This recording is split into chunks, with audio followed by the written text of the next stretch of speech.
Third point I want to make is, I call it John and Jesus and the Buddha. So the Buddha flourished about 550 years before Jesus was born. And he was born a prince of the realm. He was of the Kshatriya caste, which meant that there were warriors and governors. And he was born into great luxury and lived a totally hedonistic lifestyle for the first 29 years of his life. And got married and actually had a little baby boy. And then at some stage, he had never been allowed to go outside the palace grounds, because at his birth, when the wise men came in to pronounce a blessing over him, they told his father, this baby will grow up to be either the greatest political leader of all time, or he'll be the greatest spiritual leader of all time. And his daddy was much more interested in politics than he was in religion, so he decided he would shield this kid against the outside world and make him a ruler. He didn't want any of this kind of spirituality stuff. So the Buddha lived for the first 29 years totally unaware of the vicissitudes of life. And then he had a friend who kind of snuck him out of the palace one night. And outside the palace, they came across an old man hobbling on a stick. And the Buddha is shocked. He'd never been allowed to see an old person in his life. And he said, what's that? And his friend said, that's an old man. And the Buddha said, is that going to happen to me? And his friend said, of course it's going to happen to you. Everybody gets old. And the Buddha is totally shocked. He rushes back to the palace. And they go out a second time and they see somebody who is dying. And the Buddha is totally shocked. He's never seen anybody sick, let alone dying. And he says to his friend, what's that? And the guy says to him, that man is dying. And the Buddha says, is that going to happen to me? And he says, of course it's going to happen to you. It happens to everybody, dies. He rushes back and he's really, really upset. And the third time he goes out, they're taking a body to the ghats where they're cremating a body.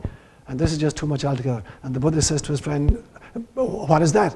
He said, they're burning the body. That man has died and they're, destroying the corpse, burning the corpse. And the Buddha said, and that's going to happen to me? And his friend said, of course, everybody dies and gets cremated. So the Buddha has a total shift in consciousness. And he decides he has to really go out and become an ultimate ascetic. So in the middle of the night, he steals into his little baby's room and he kisses the baby, 1-year-old little baby boy, and goes outside, takes off all his clothes, all his fine regal clothes, and goes off into the forest and becomes a renunciate. And he lives a totally ascetical lifestyle. Ultimately, he's living on a single grain of rice a day. And at the end of 6 years, he's no nearer enlightenment than he was in the middle of his hedonistic lifestyle. And so he figures out, hedonism isn't the way, and asceticism isn't the way. There must be a different path. And he chose what is now called the middle path. It's the ability to do with or to do without. It's the ability to engage life on its own terms, not through asceticism and not through hedonism, but just embracing life as it presents itself to us. Now, what the Buddha did in one lifetime, I think you see enacted in the life of Jesus and of John the Baptist. John represents the first two stages of that process, and Jesus represents the third stage. So John too was born into some form of luxury. John's father was a priest. And so in the order of things, in the scheme of things, John is born into real comfort. But then at some stage of his young adult life, or maybe even as a teenager, he decided to eschew completely this comfortable, luxurious lifestyle and to go off into the desert as either a hermit or an Essene, and lived in tremendous asceticism.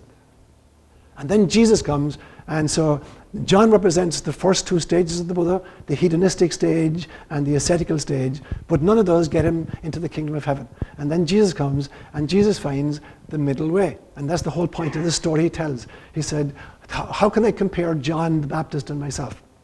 It's like a crowd of children playing in the marketplace. They're trying to make up a whole bunch of games. And so they start playing happy music, but the other kids won't dance. So they start playing really sad music, and the other kids won't cry. So he said, no matter what we do, you're not prepared to go along with it. So John the Baptist came, neither eating nor drinking, and you said, the guy is possessed, he's a madman. The Son of Man, Jesus himself, comes eating and drinking, and you say, look, a drunkard and a glutton, a friend of tax collectors and prostitutes. So no matter what it presented, they wouldn't accept it. And so Jesus is opting for the middle way. Jesus is not John the Baptist. Jesus is not into asceticism or into legalism.